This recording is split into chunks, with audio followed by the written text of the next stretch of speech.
तो देश में मजहबी शोर पर सवाल बार बार उठ रहे हैं। बार बार ये पूछा जा रहा है क्या जब भोपू बजेगा तभी भक्त जगेगा। ये भी पूछा जाता है क्या ऊपर वाला जरा ऊंचा सुनता है। ये सारे सवाल इसलिए क्योंकि उत्तर प्रदेश के गाजियाबाद में नवरात्रि के दौरान एक धार्मिक आयोजन किया गया। लाउड स्पीकर के शोर को लेकर वहां विवाद शुरू हुआ और जल्द ही ये मजहबी दंगल में बदल गया। फिर कभी चाकू लहराए गए, कभी पंडाल में तोड़फोड़ की गई।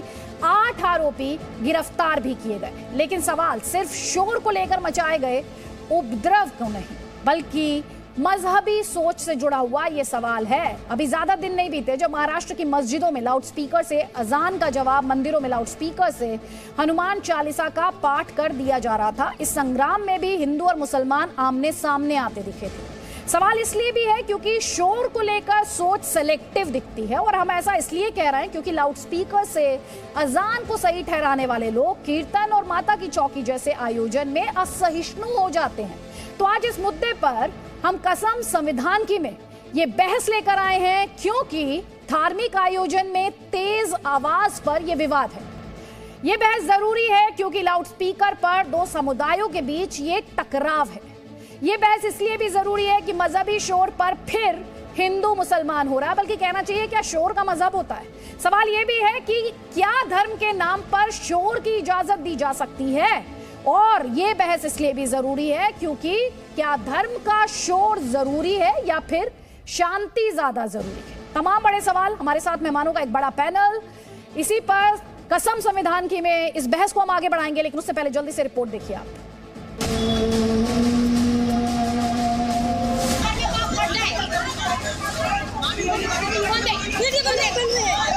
रात को जो है औरत गाना बजा रही थी और एक औरत नाच रही थी। खंडित की गई है, देखिए मूर्ति। उनका लड़का जो है बाहर निकला गेट खोल करके और पहले पंखा यहाँ चल रहा था, पंखे पे हाथ मारा उसने। शुरू में क्या हुआ था? शुरू में आया घर में से निकल के पहले ने उसमें लात मारी पंखे और डीजे में, और यहाँ पे आकर चाकू निकाल कर मारने लगा।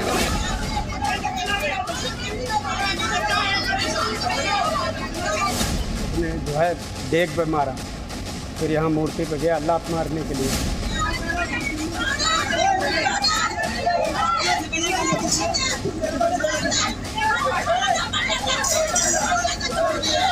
दूसरा वाला लड़का इनका जो है चाकू लेकर के 2 इतने बड़े बड़े दौड़ा घर से, फिर मैंने वो चाकू दोनों हाथ से जो है पकड़ लिया था उसका।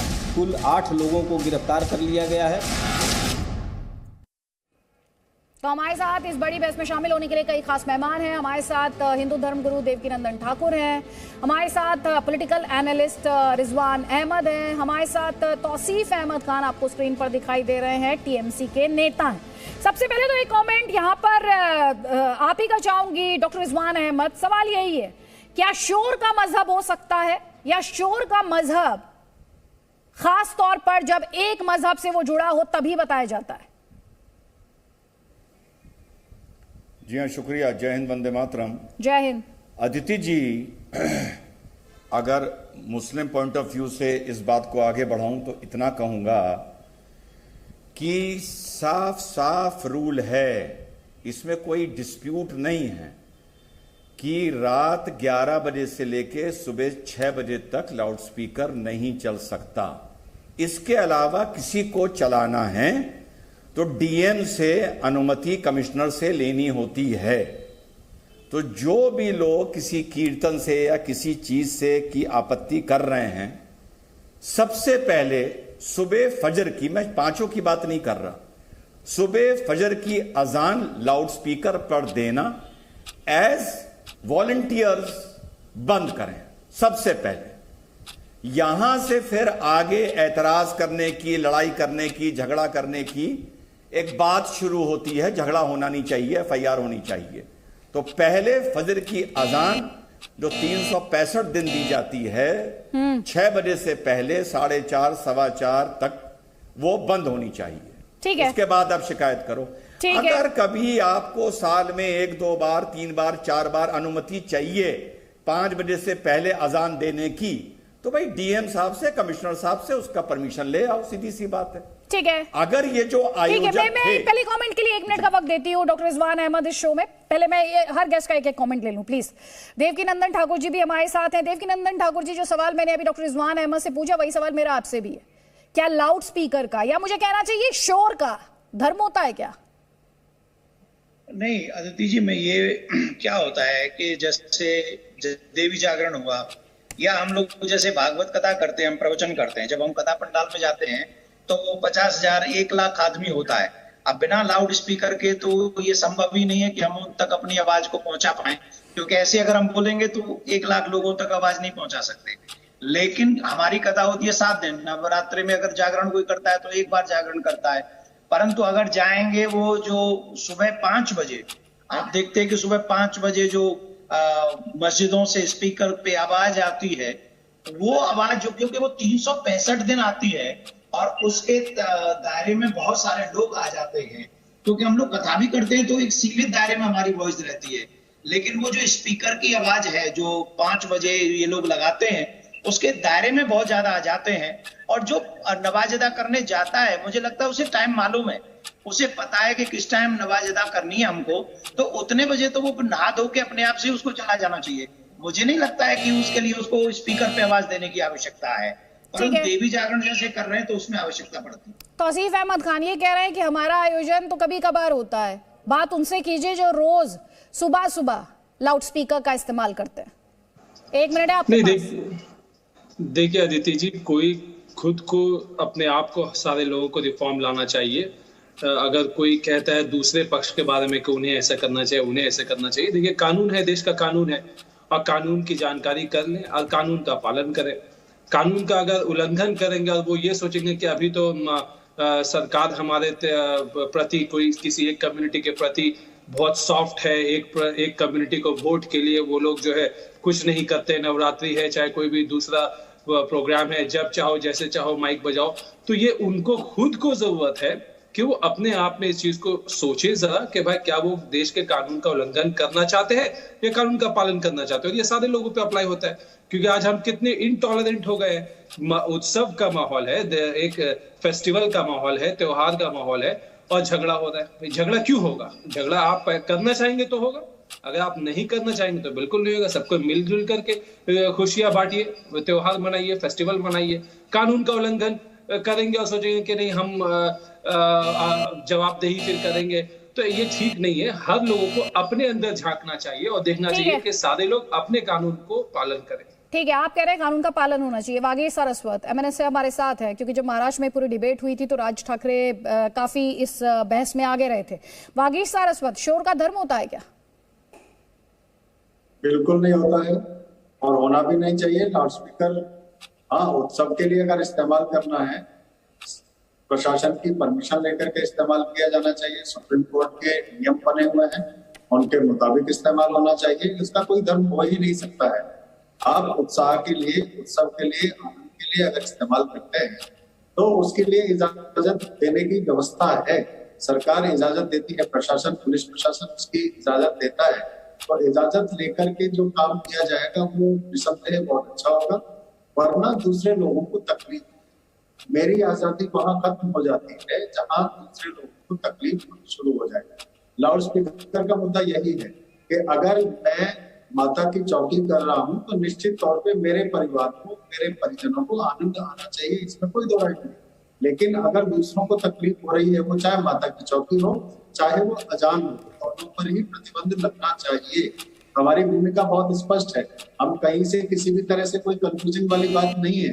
सुप्रीम कोर्ट बहुत पहले से ठीक है निर्णय दे चुका। वागीश जी, मैं आगे आपको और वक्त दूंगी। हमारे साथ डॉक्टर अब्दुल मन्नान है AIM-IM का पक्ष रखने के लिए। डॉक्टर अब्दुल मन्नान, आपने सुना यहाँ पर जो हमारे गेस्ट हैं वो कानून की बात कर रहे हैं, तो शोर में भी मजहब क्यों ढूंढा जा रहा है?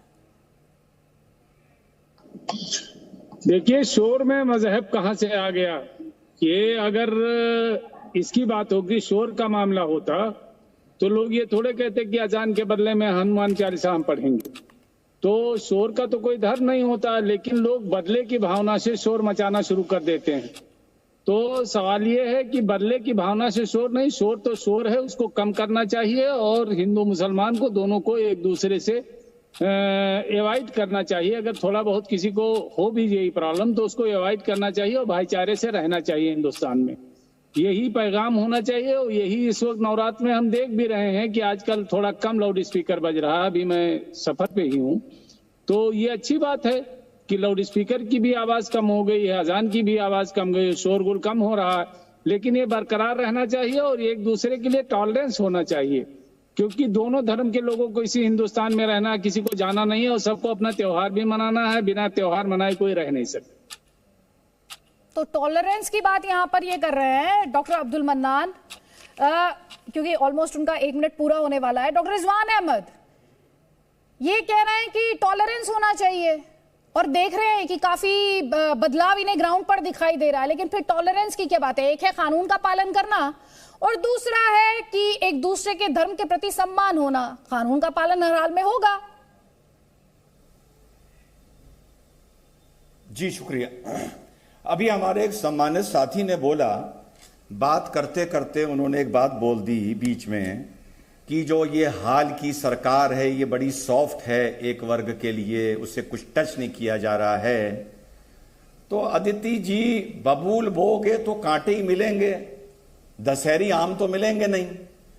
तो 70 साल ऐसे मामलों में अजान पे, सड़क पे नमाज पढ़ने पर, रोजा इफ्तार करने पर जो सरकारें थी वो भी किसी वर्ग के प्रति सॉफ्ट थी।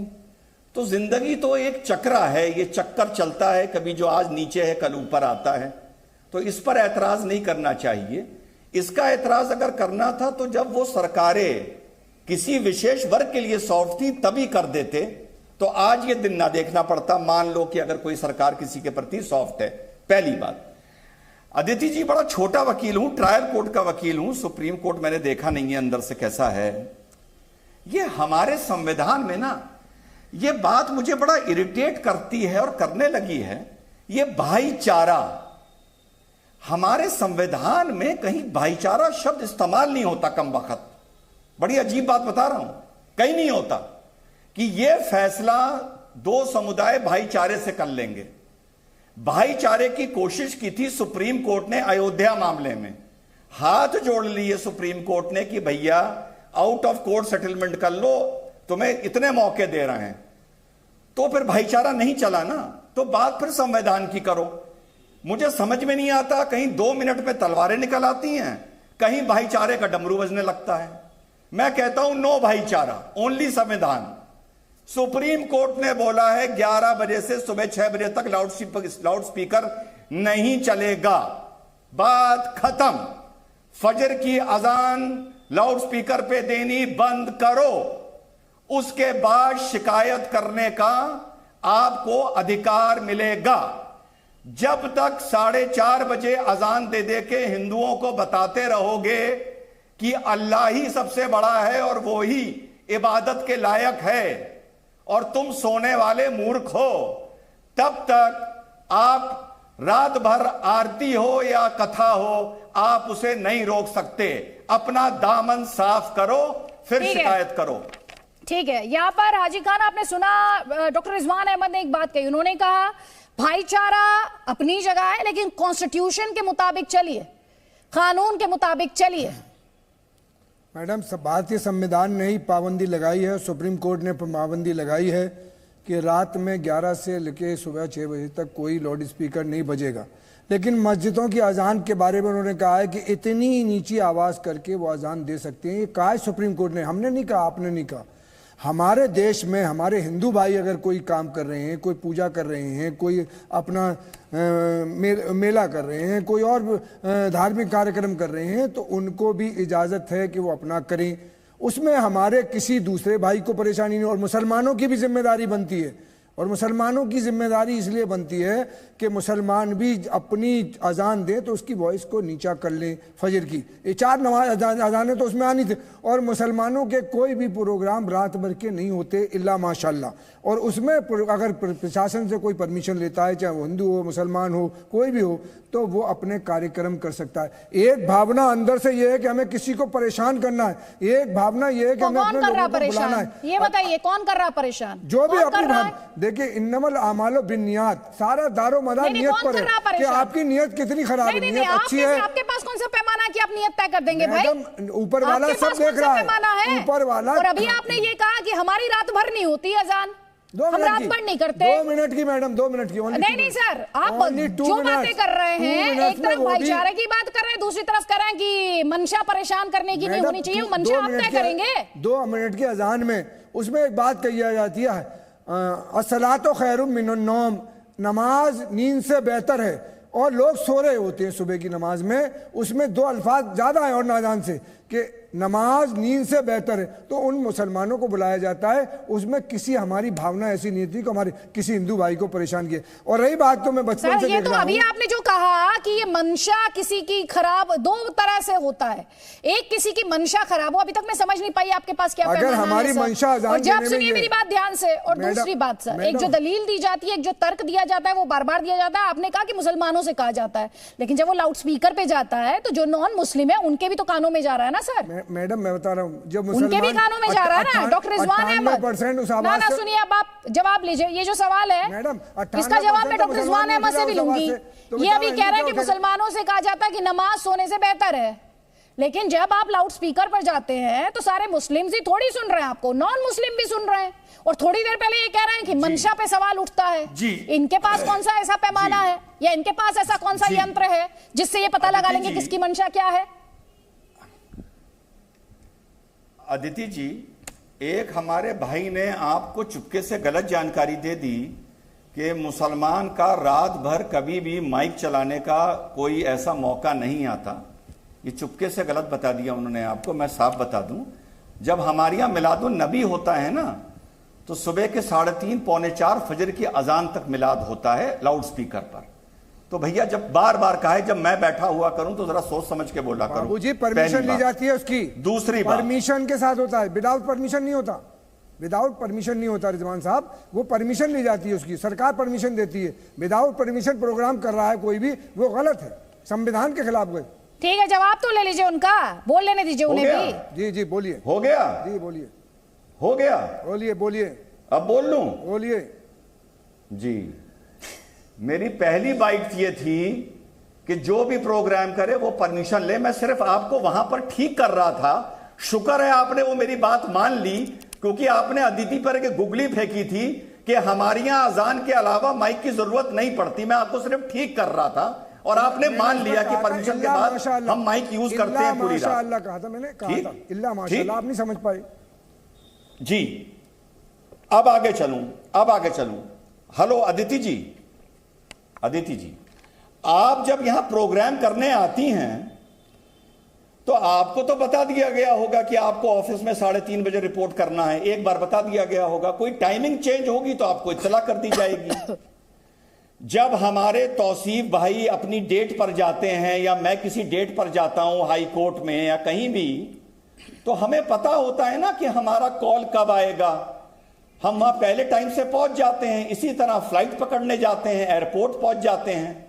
हाँ, जब एयरपोर्ट पहुंच जाते हैं उसके बाद अनाउंसमेंट होता है कि फ्लाइट नंबर फलाना फलाना, गेट नंबर फलाना फलाना। मुझे कमबख्त अदिति एक बात आज तक समझ में नहीं आई कि हमारे मुसलमान भाई टाइम पर कोर्ट कैसे पहुंचते हैं, टाइम पर दफ्तर कैसे पहुंचते हैं, टाइम पर ट्रेन कैसे पकड़ते हैं, क्योंकि वहां तो कोई बुलाने का प्रावधान ही नहीं है। क्या आपको कोर्ट से कोई फोन आता है क्या कि सर 1 बज गया, 1 बजे आपकी तारीख है, 1:45 बजे पहुंच जाइए कोर्ट में? नहीं आता ना। तो भैया फिर अल्लाह के घर जाने के लिए तुमको बार बार चुभोना काहे पड़ता है? मुझे यह बात समझ में नहीं आती। जवाब ले लीजिए आज़िक खान। देखिए रिजवान साहब की जानकारी उन्हें मालूम है, पहली अजान शुरू हो रही है जापान से और इंडिया इंडोनेशिया होती हुई आ रही है और हिंदुस्तान बांग्लादेश पाकिस्तान होती हुई जा रही है और पूरे 24 आवर्स रिजवान साहब आपकी जानकारी के लिए बताया जा रहा है कि हिंदुस्तान में नहीं पूरी दुनिया में 24 आवर ये आवाज गूंज रही है। अब से नहीं 1400 साल से घूम रही है मोहतरम। और इसमें किसी को लकुम दीनुकुम वलिय दीन, तुमको तुम्हारा दीन और मुझको मेरा दीन मुबारक हो। हमें किसी को इस्लाम इस बात की परेशान करने की इजाजत नहीं देता कि आप क्या पड़ोसी आपके परेशान हो। एक मिनट सुन लीजिए रिजवान साहब, सुन लीजिए। अल्लाह के रसूल सल्लल्लाहु अलैहि वसल्लम ने फरमाया कि वो मोमिन नहीं, वो मोमिन नहीं, वो मोमिन नहीं, 3 बार कहा कि जिसका पड़ोसी इससे परेशान हो। उसमें ये नहीं कहा हिंदू हो, मुसलमान हो, सिख हो, ईसाई हो, कोई भी पड़ोसी। तो परेशान करने की हमारी भावना नहीं है। हमारी भावना ये है कि लोगों को नमाज के लिए बुलाया, नमाज के लिए आ जाओ, हैया अल सलाह, आओ नमाज की तरफ, हैया अल फलाह, इसी में कामयाबी है। ठीक है, आप एक्सप्लेन करने में मत जाइए ना, आपने अपना पॉइंट रख दिया, आप समझ लीजिए, आप जवाब लीजिए, इस पे काउंटर लीजिए, सिंपल है। डॉक्टर रिजवान अहमद। अदिति, मैंने सिर्फ इतना पूछा कि मुसलमान आदमी टाइम पर कोर्ट और ट्रेन पकड़ने और फ्लाइट पकड़ने कैसे जाता है? भाई साहब जापान चले गए। अरे भैया ये अरे यार बस मुझे इतना बता दो कि आप टाइम पर कोर्ट दफ्तर कैसे जाते हो, इतना बता दो ना बस। अरे बाबूजी ये नमाज का पार्ट है रिजवान साहब, वो रमान का बुलाने का पार्ट है, 5 टाइम का पार्ट है, 1 दिन का 1 मिनट का नहीं है। नमाज का पार्ट है लाउड स्पीकर लगा के, नमाज का पार्ट है लाउड स्पीकर लगा के, लाउड स्पीकर लगा के। अरे सुनिए, पहले घर मोहल्ले छोटे होते थे, अब आबादी बड़ी है, लोगों तक पहुंचाना है बात। और पहले भी जागरण हुआ करते थे, थोड़े लोग होते थे, किसी माइक की जरूरत। अभी स्वामी जी कह रहे थे कि किसी 1 लाख के मजमे को पहुंचाने के लिए लाउड स्पीकर चाहिए होगा, माइक चाहिए होगा। 25,000 एक बस्ती में आदमी रह रहे हैं, उन तक बात पहुंचाने के लिए आवाज नहीं पहुंच सकती, जैसे स्वामी जी कह रहे थे, बिल्कुल सच कह रहे थे। उन्होंने क्या कहा आपसे? उनकी जो लाइन ऑफ आर्ग्यूमेंट थी हाजिक खान जी, उनकी लाइन ऑफ आर्ग्यूमेंट थी जब और बातों के लिए याद नहीं दिलाना पड़ता तो फिर अल्लाह को याद करने के लिए क्यों याद दिलाना पड़ता है? उनकी लाइन ऑफ आर्ग्यूमेंट ये थी। पिछले 4 मिनट से आप बाएं दाएं सीधा सब जगह आपने घूम लिया, लेकिन उनका जो पॉइंट था उसका आपने जवाब नहीं दिया, उसका आपने जवाब नहीं दिया। रुकिए जरा, आपको रोक रही हूँ, एक वीडियो में दिखाना चाहती हूँ। मई का ये वीडियो है जब लाउड स्पीकर को लेकर विवाद चला था, नमाज के जवाब में हनुमान चालीसा बजाई जा रही थी। देखिए जरा। सुमति के संगीत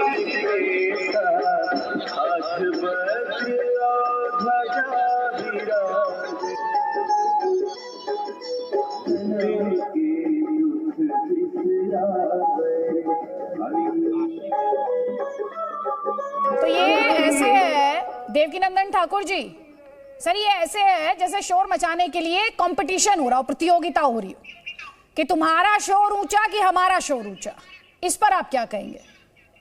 जी, अभी आप यही चैनल पर एक वीडियो में देख रहा हूं कि गाजियाबाद में कीर्तन या जागरण वो कर रहे हैं और उसमें कुछ लोग जाकर डिस्टर्ब कर रहे हैं। ये कौन से संविधान का पालन कर रहे हैं, जरा मैं आपसे जानना चाहता हूँ। रही बात अगर जागरण हम लोग कथा करते हैं, जो अभी हमारे महोदय कह रहे थे कि वो इस्लामिक स्कॉलर हैं, वो कह रहे थे कि देवकीनंदन ठाकुर जी 1 लाख कथा लोगों को जब सुनाते हैं तो स्पीकर की जरूरत है। हमारी सारी परमिशनें फिक्स होती हैं। दूसरा, हम सीमित एक 7 दिन का प्रोग्राम करते हैं, वो परमानेंट नहीं होता है, और वो परमानेंट नहीं होता है तो उसके लिए एक सीमित दायरे में हम लोग करते हैं। ये जो अजान है वो रोज होती है, नित्य होती है। और मैं डॉक्टर रिजवान से बहुत सहमत हूँ, रिजवान जी से, उन्होंने बहुत अच्छी बात कही है कि जब फ्लाइट टाइम पे पकड़ सकते हैं, जब हम लोग कोर्ट टाइम पे जा सकते हैं, तो हम लोग सुबह 5 बजे नमाज के टाइम पे क्यों नहीं जा सकते बिना किसी को डिस्टर्ब किए। रही बात हमारे कीर्तन की, जागरण की, तो हम लोग 1 दिन का प्रोग्राम करते हैं, वो परमानेंट नहीं होता है और उसमें भी परमिशन लेके करते हैं। और उसमें भी आप गाजियाबाद का ये प्रोग्राम दिखा रहे हैं कि गाजियाबाद में उनको तंग करने पहुंच गए, वहां पुलिस को आना पड़ा। गाजियाबाद उत्तर प्रदेश में है, उत्तर प्रदेश में भी परमिशन के साथ भी अगर हम लोग जागरण न कर सके और वहां जाके डिस्टर्ब करने लोग पहुंच जाएं, तो कौन से संविधान की रक्षा हो रही है? अगर आपको प्रॉब्लम है तो पुलिस को भेजो। आप चाकू लेके कैसे आ जाएंगे वहां पे? ये भारत संविधान से चलता है ना। आप यहाँ चाकू लेके, ये कोई लंदन समझ रखा है क्या? मंदिर में पहुंच जाएंगे और झंडा उतार देंगे और कोई बोलेगा नहीं? ठीक है, जवाब लीजिए इस पे। एक रिस्पेक्ट करनी तो हम सबको एक साथ। ठीक है, इस पे जवाब ले लीजिए। तौसीफ अहमद खान पहले, उसके बाद हाजिक खान, प्लीज।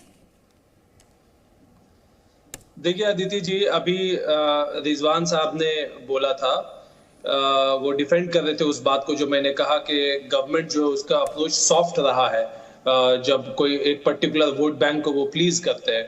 तो उन्होंने बताया रिजवान साहब ने कि वो छोटे वकील है, वो उन्होंने सच बात बोला है। और फिर उन्होंने बोला कि संविधान में कहीं पे भी हमारा भाईचारे के बारे में लिखा हुआ नहीं है, तो ये उन्होंने झूठ बोला है। मैं आपको बताऊं, आपके थ्रू उन्हें बताना चाहूंगा कि article 51A of fundamental duties कहता है कि it is every citizen's responsibility to foster harmony and sense of common brotherhood among all Indians regardless of religious, linguistic, regional और सेक्टोरियल डिफरेंसेस। इसके अलावा हमारे प्रियम्बल में भी इस बात का जिक्र है, जब वहां पे फ्रेटर्निटी की बात की जाती है तो वो कॉमन ब्रदरहुड की ही बात की जाती है। उन्हें थोड़ी सी अपनी नॉलेज बढ़ानी चाहिए। खैर, मैं उन्हें कोई वो आपको जवाब देना चाह रहे हैं, तौसीफ जवाब ले लीजिए, फिर मैं आपको देती हूँ वापस। तौसीफ अहमद खान जवाब ले लीजिए। तौसीफ अहमद खान बात पूरी कर लीजिएगा ना, मैं आपको वापस फ्लोर दूंगी। काउंटर लीजिए ना इस पॉइंट पे। क्यों हो जाती है मैडम? आप मत बताइए मुझे, उतावले होना है कि पेशेंस रखनी है, प्लीज। मालूम है आपको बीजेपी को डिफेंड करना है, लेकिन आप गलत पाठ पढ़ाएंगे कॉन्स्टिट्यूशन का, तो आपको तो सुनना होगा ना मैडम। आपको तो मुझे टाइम देना होगा ना अदिति, आपको तो टाइम देना होगा। अदिति, तौसीफ अहमद खान सुनिए ध्यान से, अदिति जी आप ध्यान से सुनिएगा। बीजेपी का पाठ पढ़ाइए आप, टीएमसी का पाठ पढ़ाइए आप, ठीक है? मुझे सिखाने की जरूरत नहीं है और सर्टिफिकेट भी नहीं चाहिए मुझे आपका सर्टिफिकेट बिल्कुल नहीं चाहिए मुझे। आप अगर मुझे डरा धमका कर सोच रहे हैं कि मैं उसके बाद आपसे कहूंगी बोलिए तौसीफ अहमद खान मैं डर गई, तो ऐसा नहीं होगा, ऐसा बिल्कुल नहीं होगा। आप बीजेपी के स्पोक्स पर्सन बनिए, टीएमसी के बनिए, आप वीएचपी के बन जाइए या मुस्लिम लीग के बन जाइए, वो आपकी चॉइस है। मुझे किसी पार्टी का रिप्रेजेंटेटिव बनने में, पैनलिस्ट बनने में कोई रुचि नहीं है। ध्यान से सुन लीजिए, ध्यान से सुन लीजिए और आप जवाब ले लीजिए डॉक्टर रिजवान अहमद से। जवाब लीजिए पहले रिजवान अहमद का जवाब। नहीं डरती मैं, कोई बात नहीं डरती मैं, निजी हमलों से नहीं डरती। रिजवान अहमद, आप कॉन्स्टिट्यूशन, रिजवान अहमद, अदिति जी आपने कहा से सुना मुझे बोलते हुए झूठ?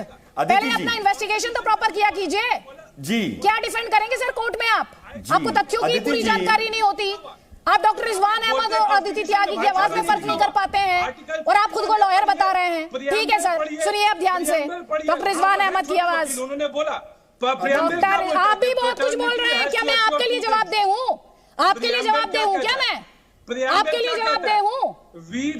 आपके लिए जवाब दे हूँ मैं? मेरे को मुझे ये बताइए, मैं आपके लिए जवाब दे हूँ? बता रहे हैं कि आप इनके लिए जवाब दें, पूरी दुनिया के लिए हम ही जवाब दें, पूरी दुनिया के लिए हम ही जवाब दें। आपकी जो राजनीति होती है उसके लिए कोई जवाब दे नहीं है, उसके लिए आप किसी को जवाब दे तय नहीं करते।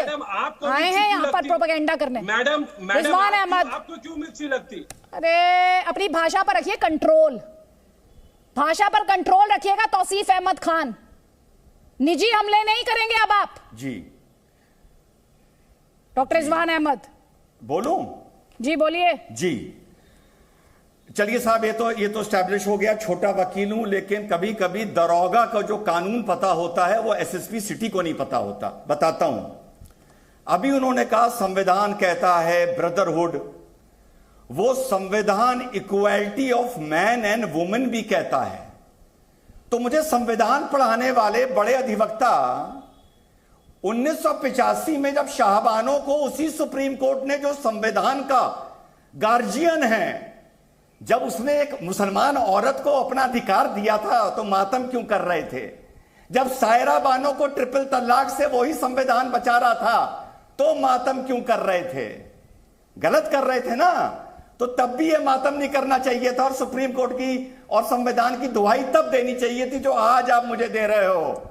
मेरे बड़े वकील सुप्रीम कोर्ट, हाई कोर्ट के, कोर्ट में एक और चीज भी पढ़ाई जाती है कि मौके पे चित और मौके पे पट ये नहीं होता, एक भाषा बोली जाती है।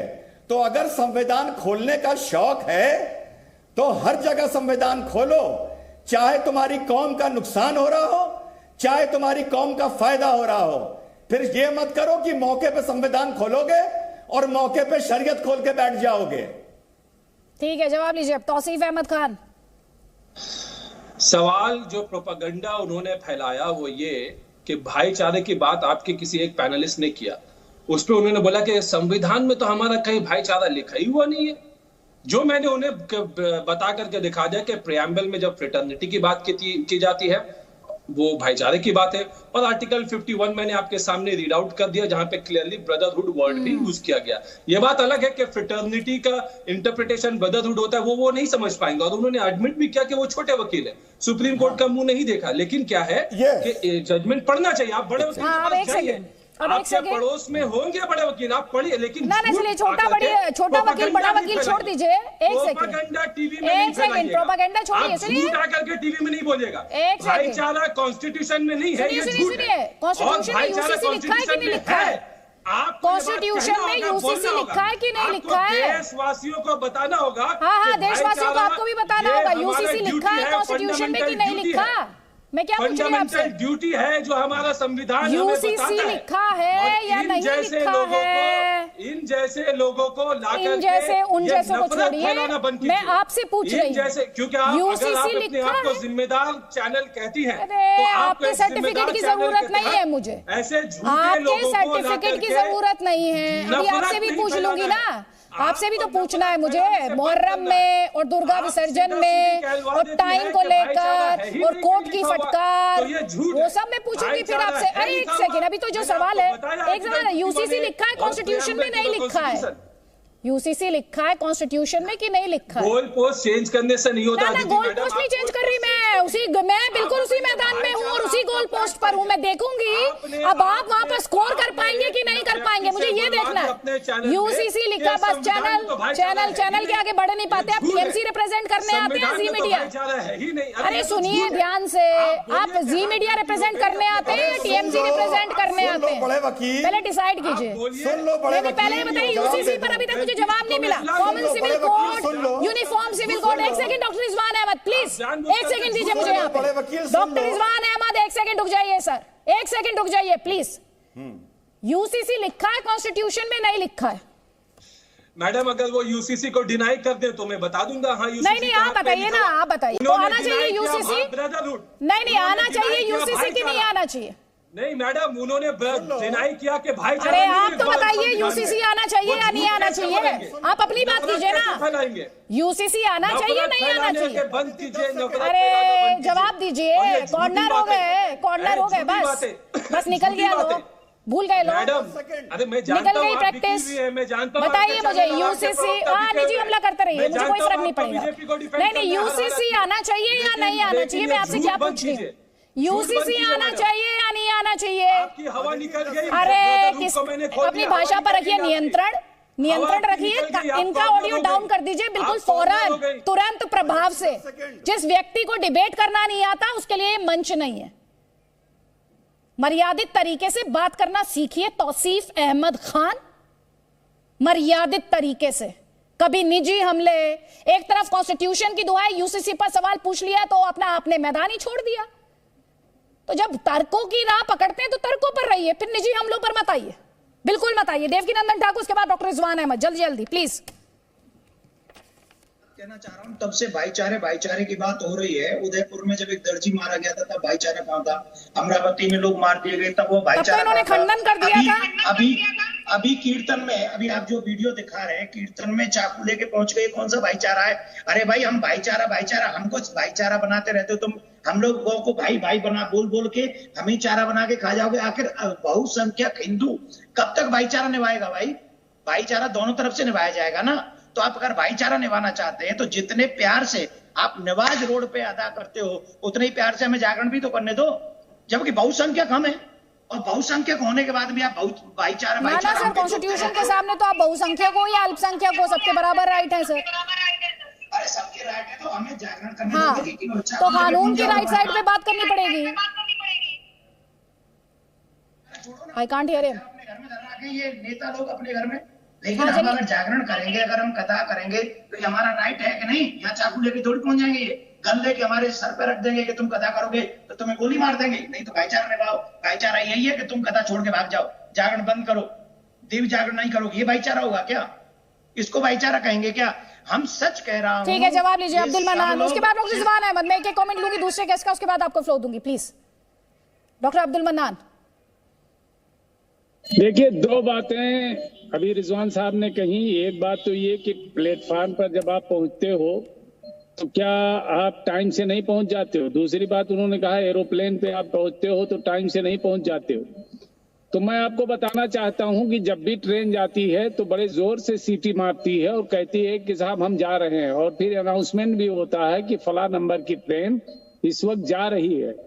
और जब एरोप्लेन पे भी आदमी जाता है तो बताता है कि फला नंबर की फ्लाइट जाने वाली है, और जो लोग दिल्ली जाना चाहते हैं या जो बेंगलोर जाना चाहते हैं वो अपने अपने फ्लाइट पे बैठ जाएं। और अगर बाय द वे कोई छूट जाता है, बाय द वे यहाँ तक होता है कि डॉक्टर मन्नान अगर छूट गए हैं तो अनाउंस करते हैं प्लेटफॉर्म उस पे एयरपोर्ट पे कि भाई डॉक्टर मन्नान को कहाँ है, उन्हें आ जाना चाहिए। तो जहां तक ये बातें ये करते हैं कि रेलवे लाइन रेलवे स्टेशन पे आपको नहीं बुलाया जाता है, बिल्कुल सीटी मारती है ट्रेन, बिल्कुल जो है अनाउंसमेंट होता है कि आप फला ट्रेन अब जाने वाली है, छूटने वाली है, आप मुसाफिर अपना बैठ जाए। दूसरी बात एरोप्लेन पे भी यही होती। दूसरी बात यह है कि अभी रिजवान साहब ने बुला के लाते हैं। मेरी बात सुनिए आप, रिजवान साहब ने अभी कॉन्स्टिट्यूशन की दुहाई दी कि उसमें कहीं नहीं लिखा है कि भाईचारा जो है इस देश के लिए जरूरी है।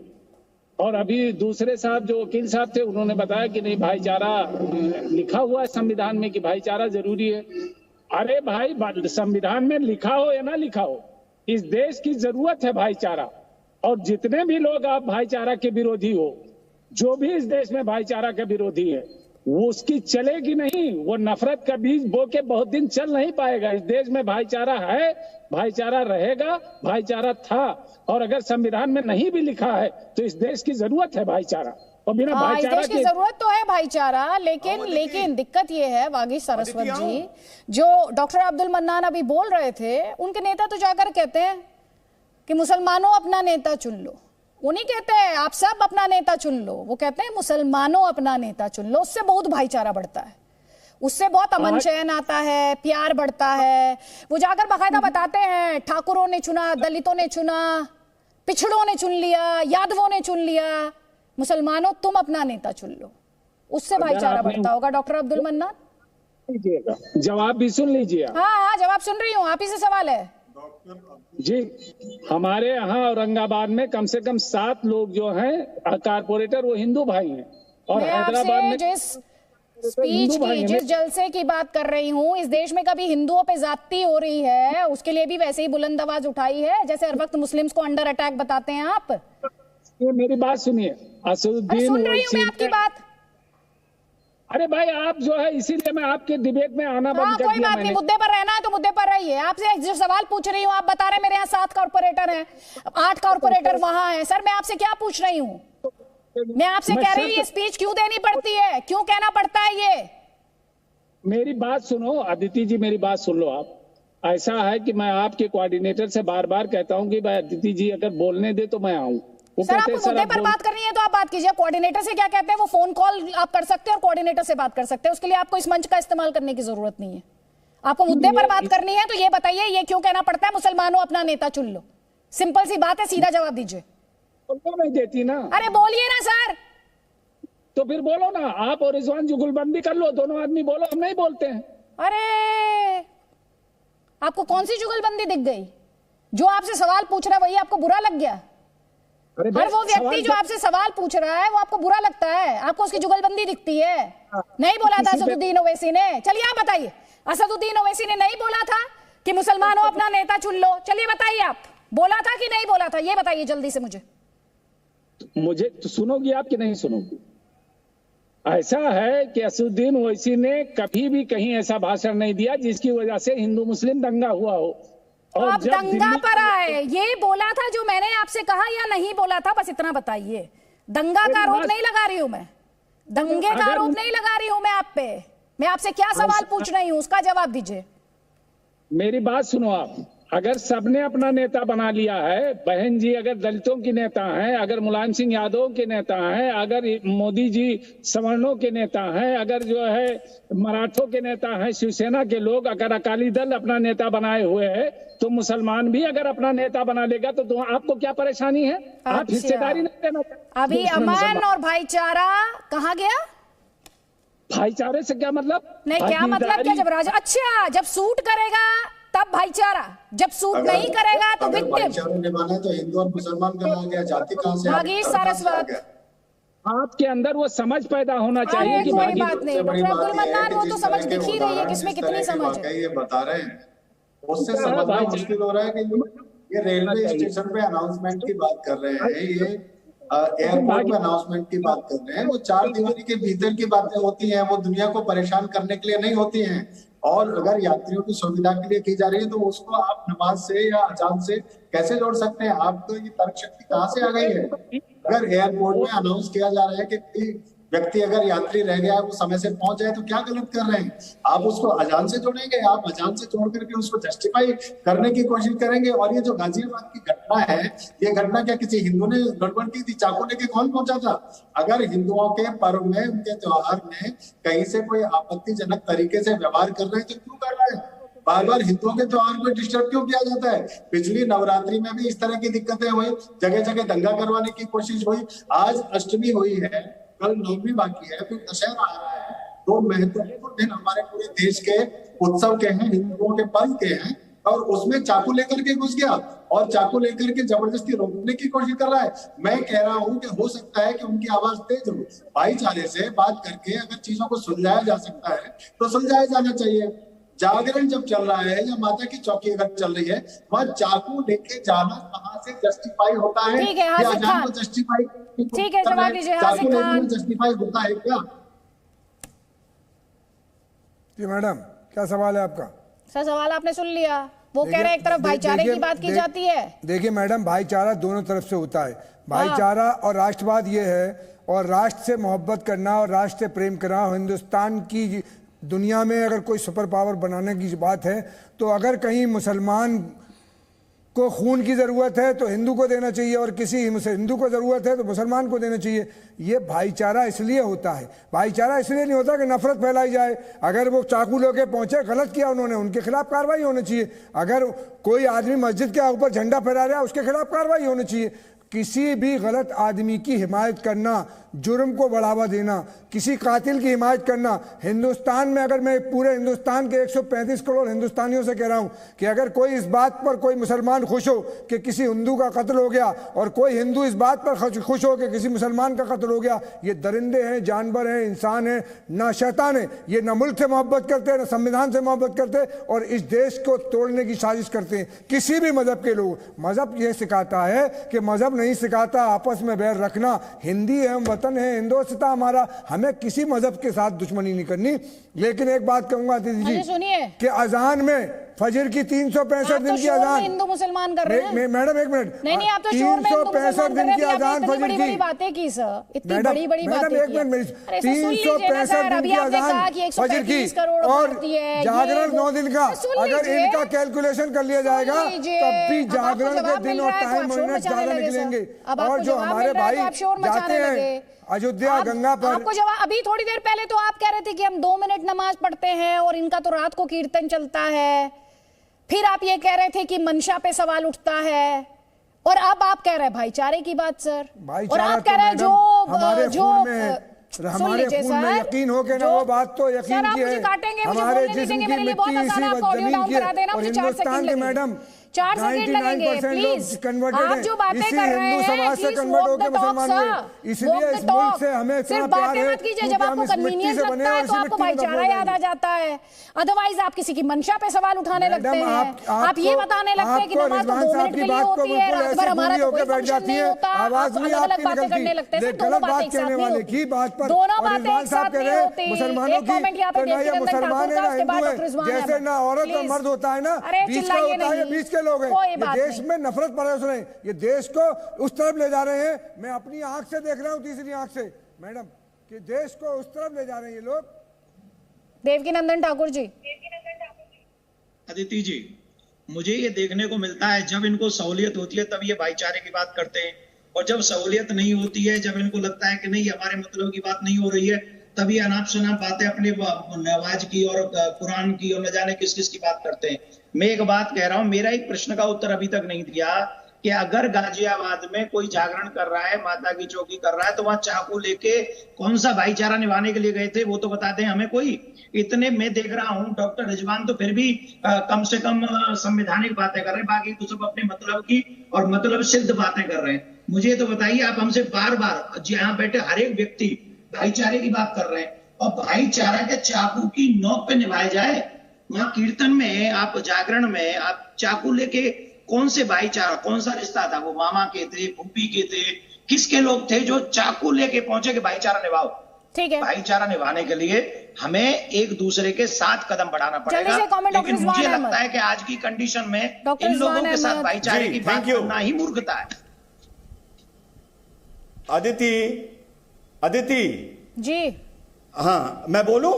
जी जी बोलिए। जी देखिए, दो भाइयों ने प्यार में मेरा नाम लिया, वो एक अलग बात है, मेरा नाम लेके टीआरपी जिसको लेनी है ले ले, पर उन दोनों का जवाब दे दूं। एक साहब ने तो ये कहा कि रिजवान को ये पता ही नहीं कि ट्रेन सीटी देती है और फ्लाइट का अनाउंसमेंट होता है। यार पूरी बात सुन लिया करो यार। मैंने कहा था एयरपोर्ट और स्टेशन कैसे पहुंचते हो, अंदर जाने के बाद कोई सीटी देता है या अनाउंसमेंट देता है, ये नहीं कहा था। ये कहा था स्टेशन और एयरपोर्ट और कोर्ट कैसे पहुंचते हो। पूरी बात सुन लिया करो फिर जवाब दिया करो। और दूसरी बात, एक भाई ने बोला कि ब्रदरहुड आया है, मैं यही देख रहा था कि भाई मैं कैसे गलत बोल सकता हूं। अरे मेरे बड़े वकील, पूरी बात तुम भी सुन लिया करो। मैंने कहा था कि संविधान में यह कहीं नहीं आया है कि किसी मसले को भाईचारे से निपटा लो। पूरी बात सुना करो बड़े वकील, फिर रिएक्शन दिया करो। यह बात हो रही थी। और कोई भी मसला भाईचारे से कानून कहता है ना निपटाओ, इसीलिए कोर्ट है, इसीलिए राम मंदिर का मुकदमा हारे हो, इसीलिए हिजाब का भी हारोगे, इसीलिए माता सिंगार गौरी पर पूजा शुरू होने वाली है। आई बात समझ में? ठीक है, मुझे इस डिस्कशन को यहीं पर क्लोज करना होगा। आप सभी मेहमानों का बहुत बहुत शुक्रिया। लेकिन शोर तो शोर ही है। शोर की खासियत ये होती है कि इसमें कुछ भी साफ सुनाई नहीं पड़ता। शोर की कोई पहचान नहीं है, लेकिन फिर भी हमारे देश में शोर हिंदू भी है, वो शोर मुस्लिम भी है। तो आप सोचिएगा जरूर कि लाउड स्पीकर पर अगर अजान बुरी लगती है तो भजन भी मन को शांति नहीं देता। फिर हमारे नेतागण इस शोर को पसंद क्यों करते हैं? कहीं ऐसा तो नहीं कि ये शोर उन्हें वोट दिलाता है, ऐसा उन्हें लगता है? तो सोचिएगा जरूर कि शोर की अपनी भाषा क्या कहती है। ये शोर अगर दंगों का सबब बनता है, अगर ये शोर आपके शांत जीवन में अशांति घोल सकता है, तो आप कल को अपने बच्चों से क्या कहेंगे? क्या आप चाहेंगे कि वो भी धर्म के नाम पर बजते शोर पर मारपीट करते लोगों की टोली में शामिल हो जाए? अगर आप ऐसा नहीं चाहते तो इस शोर से बाहर निकलिए, मन की शांति पाने की कोशिश कीजिए। प्रभु की आराधना या अल्लाह को दुआ में रखने के लिए किसी भी शोर की जरूरत नहीं है। उसके लिए आपका अंतर्मन शांत होना चाहिए, तो हर शोर उसमें खामोश हो जाएगा। हिंदू मुसलमान नहीं, अच्छा इंसान बनिए। कसम संविधान की में आज के लिए इतना ही। कल मिलेंगे रात 8 बजे। याद दिला दें आपको, देश ना धर्म से चलता है ना सियासत से, देश चलता है तो संविधान की रोशनी से। नमस्कार।